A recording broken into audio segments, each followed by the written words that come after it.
The last topic is, how do we, as catechists or catechetical leaders, help the catechized to unwrap the gift of Mary in their lives?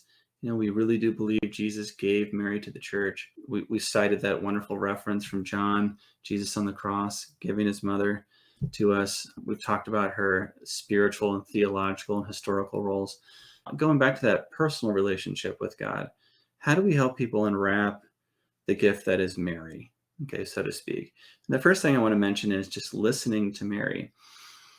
I think, and it's a challenge. It's not a challenge for children as much as it is for adults sometimes. And although it can be a difficulty for children too, in households where, let's say a child does not have a good relationship with his or her mother, praying to Mary, asking for Mary's intercession maybe won't come as easy, or there might be some resistance to that because there's on a human level of experience, this child doesn't have a very strong relationship with his or her mother. Maybe there's not a lot of trust there, or whatever's happened. Similarly, and this happens, I find, in ministry quite a bit, people who struggle with father figures in their household, right? If there's a struggle there on a human level, it's not always intuitive. It's not always an easy transition to begin to talk to God the Father, or to want to see God or relate to God as a father. So if we keep those things in mind, as the dynamics in families are diverse and always complicated. I like to say, in our family of 8, it's a beautiful mess, and Mary kind of helps keep track of things and organize and help clean up that mess. But listening to Mary, trying to encourage conversation with Mary, which is listening and speaking.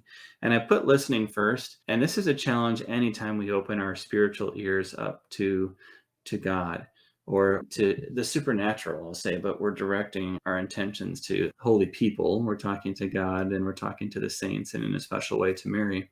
When you do that, you wrestle with, what am I supposed to hear? What does it mean to listen to Mary? What does that feel like or sound like? Does Mary have a voice? Can I tell what her voice is? I mean, these are questions that not only kids ask themselves when we ask them to pray and listen to Mary. Adults have the similar questions, and some more reticence about just that type of prayer, and probably some more cynicism even about, this sounds kind of silly, to saintly intercessors and patronesses of this and that, and I don't know, and there's some of that we have to wade through, and we do it with love. But I put listening first because we have to wrestle with the fact that we're talking to our spiritual mother, to Mary, and that she is with God in heaven, and that when we open up that kind of a line of communication, sometimes God responds to us, in this case Mary, in different ways. And we want to be clear with children about what those ways are. And it can be any number of ways.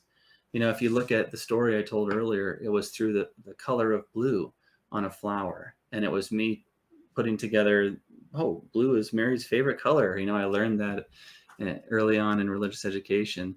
And then seeing in that flower a sign of Mary's presence, right, in her intercession. But Mary can speak in all sorts of ways. A lot of times, Mary or God, whoever we're talking to in the realm of heaven, will use our thoughts in the midst of our prayers, the things that come to mind when we're trying to listen. And we can't be quick to say, oh, that's a distraction, whatever that thought is. Let's just get rid of that. I need to focus on listening to Mary. Well, sometimes Mary is trying to give you that thought. Like I remember one time praying, asking for Mary's help, and one of the things that was coming to mind was my own mother. And it was the time when I was a kid and doing dishes for her. And I was like, what is that about? And I kept trying to put that thought away and put it away because I didn't think it had anything to do with what I was asking Mary about. And then I decided, you know what, that night I was like, I'm going to call Mom up and just see how she's doing, my mom. And I called her, I'm tired and this has happened and I don't feel good and I could use some help. So drove over to her house and helped her clean and did some dishes and did all this, and it just totally made her weak. So Mary knows what she's talking about. The question is, do we know how to listen? And finally, the feelings that we get when we pray, to not always just eschew those as distractions, but to maybe say, all right, Lord, is this a way you're speaking to me? Or in this case, Mary, is this how you're speaking to me? This feeling of Peace, we know, comes from God. It's something the evil one absolutely cannot give. He can't fake, he can't imitate it, counterfeit it. So that's a wonderful sign. There might be some other emotions we're having that are difficult emotions, but they're necessary emotions because they're tied to deep, necessary changes or challenges that we have to meet or rise to. Mary could be using those feelings as well to help prepare us to meet those challenges. So this is something that we need to talk more about with kids, is that affective life of prayer, and in a particular way, praying to the Blessed Mother. Imitating Mary. So we have Thomas à Kempis's famous book, Imitation of Christ, but just imitation of Mary as well. And, there are some beautiful Marian devotions out there and calls to imitate Mary, and like the Louise de Montfort devotion to Mary and so forth. But to try to, in your own words as a catechist, put some qualities to Mary besides holy, right?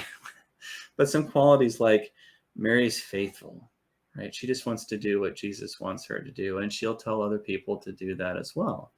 But she's also she cares about little details. I've been saying that a lot tonight. So she's faithful, and this is right out of the Gospels. Jesus says, be faithful in the small things so that you can be trusted to be faithful in the bigger things. Mary was faithful in helping the little Jesus to do his chores as a kid and everything else, and follow up with him, so that as a man and during his public mission, she could support him and help him be the person he needed to be to complete his mission. But kind of come up with some attributes about Mary that you find compelling: her compassion, her tenderness, again, sort of her solicitousness for the details and the good of others. Let's identify those things, and let's say, can we imitate those things as well in our life? And when we do, we give praise to God, because to be able to do that comes from God. That grace comes from God.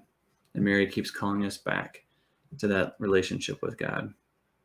Yeah, purity, humility. Thank you. Absolutely, Teresa. Thank you for that comment. And finally, when catechizing, again, young or old, sharing your own witness of your relationship with Mary. How have you experienced Mary as a gift in your life? Which is why we ask that question as our question of the week. Because the more we have that answer ready, the more we'll be able to share with others.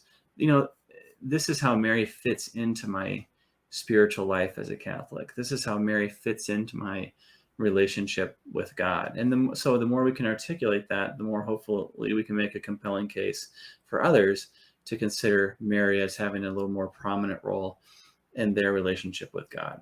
So listening and speaking with Mary, imitating her, and then finally witnessing to her role or her love, her presence, the gift that she is in our lives.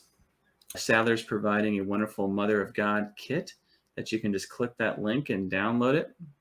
It's got a lot of neat things for when you're catechizing young people, just kind of raising their minds and hearts to Mary as the Mother of God. So do check that out. Do click that link.